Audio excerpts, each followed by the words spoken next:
8-9 દીથી એક ધારો સતત વરસાદ ચાલુ હતો, પછી આજે વિરામ આપ્યો છે. દેવા બાપાએ ચાલુ કરી દીધું નેદવાનું. તો ફેમિલી આપણા ખેતરની બાજુમાં 2 ખેતર મૂકતા સરસ્વતી નદીના કાંઠે જો કંટોલીનું વાવેતર કરેલું છે. તો ફેમિલી આ છે 32 નંબર મગફળી, 39 નંબર મગફળી આપણી વાડીની બાજુમાં. જય માતાજી યુટ્યુબ ફેમિલી, સ્વાગત છે નવા બ્લોગમાં. કેમ છો બધા? મજા જશો. તો આપણે આવી ગયા છે આપણી વાડીએ અને બ્લોગ ચાલુ કરી દીધો છે આપણે. અને આજે ઘણા સમય પછી 9-10 દિવસ પછી વરસાદે વિરામ લીધો છે અને આજે બધા લગભગ નિરણ વાટવા માટે નીકળી ગયા છે. કેમ કે હવે આજે 9-10 દિવસથી એક ધારો સતત વરસાદ ચાલુ છે. નેપિયર ગ્રાસ ને એવું હોય તો વાટવામાં વાંધો ન આવે, પાણીમાં પણ વઢાઈ જાય. બાકી શેઢા વાટવાનું ને એવું હોય, ચોખ્ખા કરવાનું એવું તો કંઈ 9-10 દિવસથી થયું જ નથી. એક ધારો કન્ટિન્યુ વરસાદ ચાલુ ધીરો ચાલુ. ખેતરમાં પણ જવાય એવું નહોતું અને આજે ઘણા દિવસ પછી વરાપ આપી છે. તો આપણે આવ્યા છે નિરણ વાટવા માટે. અને જો આપણી માંડવી હવે પાછી ધીરે ધીરે કોરાય છે અને હવે વરાપ ફરકી નીકળી જાય ને જો 10 દિવસની, તો આમાં કંઈક દાંતી બાતી હાલીને બધી માંડવી પાડી અને પછી પાછું કંઈક આગળનું વિચારીએ.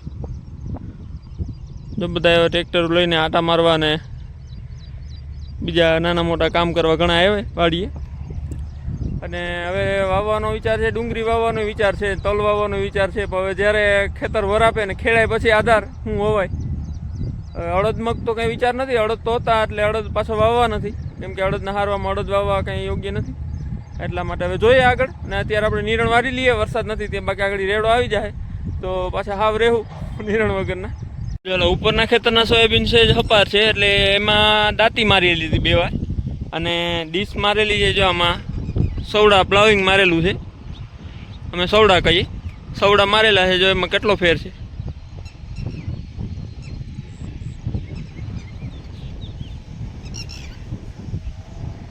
આ પાછા થોડાક વાવવામાં ફેર પડી ગયો એટલે બિયારણ થોડુંક ઓછું છે. બાકી સોયાબીન તો જો આની જેમ જ આગળ પણ એ જ છે. આટલા ભાગમાં થોડાક નબળા થઈ ગયા સોયાબીન એટલે ઉતાર્યા થોડાક ઓછા, ઓરમાં થોડોક ફેરફાર થઈ ગયો હતો. અને જો આગળ તમને બતાવું, જો આ પણ એ જ સોયાબીન છે, એક જ ખેતરમાં છે. ઓલું શું છે, જો અહીંયા થોડાક માટલામાં તમને ફેર દેખાતો હશે, આતરો પડતો હશે આટલા ગાળામાં. જે આટલા ગાળામાં તમને થોડોક આતરો દેખાતો હશે એટલે એ બિયારણમાં થોડો ઘણો ઉતારવામાં થોડોક ફેરફાર થઈ ગયો. બાકી જો એક હરખા સોયાબીન છે, જો આમાં શું ઘટે. તો ફેમિલી આપણા ખેતરની બાજુમાં 2 ખેતર મૂકતા સરસ્વતી નદીના કાંઠે જો કંટોલીનું વાવેતર કરેલું છે. અને ઘણી વખત આમાં હાર્વેસ્ટિંગ કરી લીધું છે કંટોલાનું. અને ગમે એવો ચાલુ વરસાદ હોય કે ન હોય, વરસાદ હોય તો પણ ઉતારવા તો પડે કંટોલીમાં. અને કંટોલી તો શું છે, ઘરના બધા માણસો હોય ને તો વધારે ફાયદાકારક છે. બાકી મજૂરમાં તો બહુ વધે નહીં. જો આવા કંટોલા છે અને ચાલુ વરસાદે ઉતારવા જ પડે. કેમ કે ન ઉતારે તો એ સીધા પાકી જાય ને લાલ થઈ જાય એટલે એ કંઈ માર્કેટમાં હાલવાના નથી. કંટોલીનું ઉત્પાદન કરી અને આ વીઘે ₹1,00,000 જેવી ઉપજ મેળવી લે. અને ઘરના બધા આપણને રેન્ટ ઉપર રાખેલી છે જમીન. અને હજી જે ભાઈની જમીન છે એ ભાઈએ રેન્ટ ઉપર આપેલી છે જમીન. અને જે ભાઈએ રાખેલી છે એ બધા ઘરના મહેનત કરી અને ₹1,00,000 એક વીઘામાંથી પેદા કરી લે. એટલે ₹1,00,000 ઉત્પાદન કરવું વીઘામાંથી અત્યારે બહુ કઠણ છે. આપણે વાવીએ છીએ સોયાબીન, માંડવી, મગફળી વાવીએ, પછી તુવેર વાવીએ, કોઈ પણ વાવીએ, પણ ₹1,00,000 ઉત્પાદન કરવું અઘરું છે. પણ આવું અલગ અલગ કંઈક ને કંઈક કરીએ આપણે તો ઘણો ફાયદો થાય છે. જો આ કંટોલા બધા જો અહીંયા તૈયાર થઈ ગયા છે ને ઝટકા સોટ પણ રાખેલો જ છે, કોઈ ભૂંડળા કે એવું નુકસાન ન કરે એ માટે. અને જો ન ઉતારે તો કંટોલાનો હાલ થાય, જો સીધા પીળા પડી જાય અને પછી માર્કેટમાં ચાલવાના નથી અને બી અહીંયા ખરી જાય.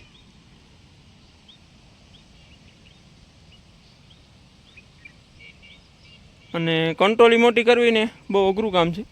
કંટોલામાં પહેલાં એનું વાવેતર કરવાનું, પછી એને અહીંયા કપાસની હાથીઓ લઈ આવવાની, ન હોય ગમે ત્યાંથી આપણે ગોતીને હાથીઓ લઈ આવવાની, એ હાથીઓ ઊભી કરવાની, અથવા તો બોરડીની કે કોઈ પણ એની હાથી હોય એની ઊભી કરવાની અને એમાં એનો વેલો ચડાવવાનો, પછી વાયર બાંધવાનો, જાજી પ્રોસેસ આવે છે. પછી કંટોલા માર્કેટમાં આવે છે. એટલે કંટોલા એમનો માર્કેટમાં આવતા નથી.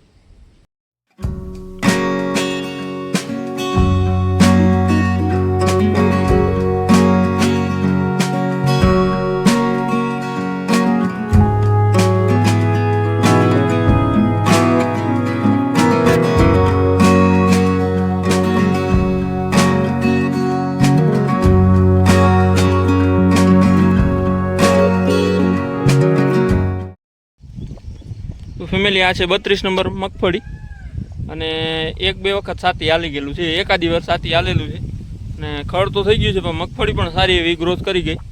એટલે હવે એમાં કંઈ વાંધો નહીં, જ્યાં વરાપ આવશે ત્યારે પાછું એને નેદવાનું ને એવું કામ કરવાનું. હવે હાથી તો કદાચ હાલે નહીં હવે, કેમ કે હવે પાટલા ભેગા થવા આવ્યા અને હુયા પણ હવે બેહવાના ચાલુ થઈ ગયા. હું તમને બતાવું હાલો.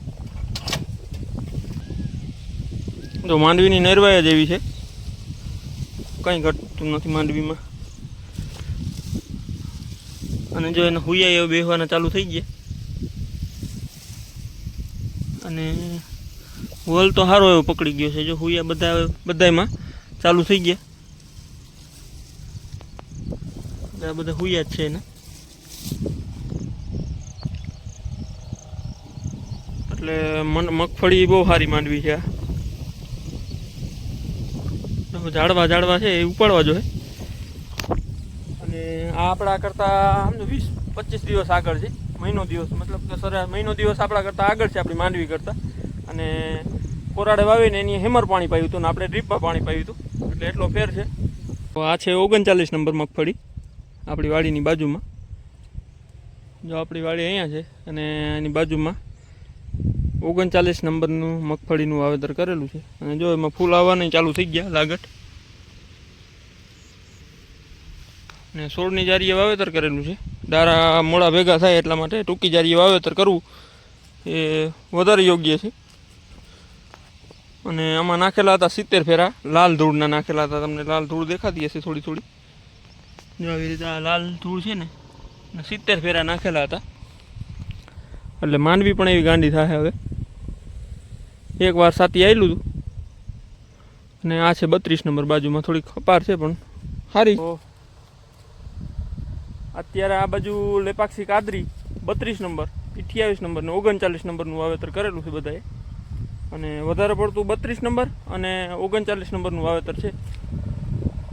એટલે મગફળીમાં બે પાણી ખમવાવાળી જાત છે. જો 28 નંબર છે, 32 નંબર લેપાક્ષી કાદરી અને 39 નંબર, બધી ત્રણેય માંડવી છે ને પાણી ખમવાવાળી છે. આટલો વરસાદ થયો છતાં જો એમાં નરવાઈ એવી જ છે. જો આની નરવાઈમાં કંઈ ઘટે.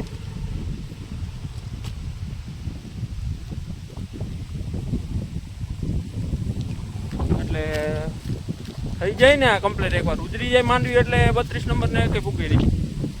ખાંડી માંડવી તો થાય જ છે. ને લેપાક્ષી કાદરી પણ એવી જ થાય, એ 5 મહિને પાકે. આના કરતાં થોડી મોડી, આજે 32 નંબર છે એના કરતાં થોડી મોડી પાકે છે. પણ એ પણ ઉતારો ખાંડી ઉપર આપી દઈ. અત્યારે જો આ નિરણ વટાઈ ગઈ છે ને હવે બાંધીને હવે આપણે જવાનું છે ઘરે. તો ફેમિલી હવે જો ઘરના નેદવાનું ચાલુ કરી દીધું. 8-9 દીથી એક ધારો સતત વરસાદ ચાલુ હતો, પછી આજે વિરામ આપ્યો છે. હવે દેવ બાપાએ ચાલુ કરી દીધું નેદવાનું. અડધું નેદાઈ ગયું ને અડધું બાકી છે. આવડો લાંબો પોટો છે એમાંથી નેતા આવે. બપોરનું નહીં દો એટલે ખળ એટલું નથી, એટલે બપોરનું ઘણું નેદાઈ ગયું. બાકી તો આમાં અમારે જેવું ખળ હતું એવું હોય તો દેવ બાપા અડધે જ ન પૂગે. આમાં 2 જા લઈ લેતા કે હવે આમાં નેદવું નથી, પછી દવા મારવાનો વિચાર કરે.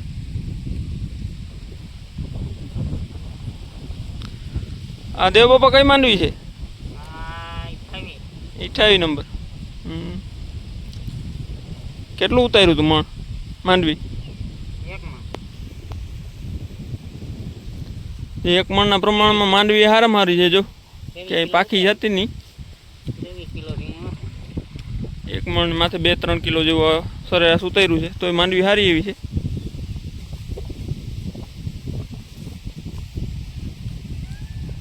તો ફેમિલી આ છે આપણી હારોર જ માંડવી વાવેલી છે. આમાં એ જ પ્રોબ્લેમ આવ્યો છે જો સુકારાનો.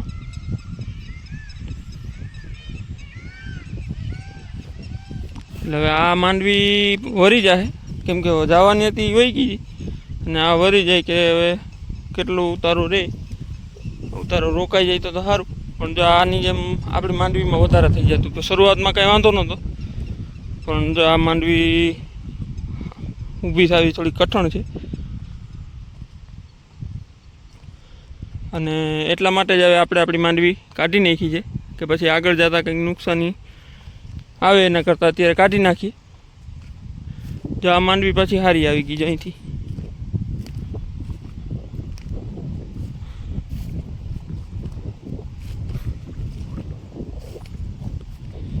ને આ જો આટલા ભાગમાં છે થોડું તકલીફ.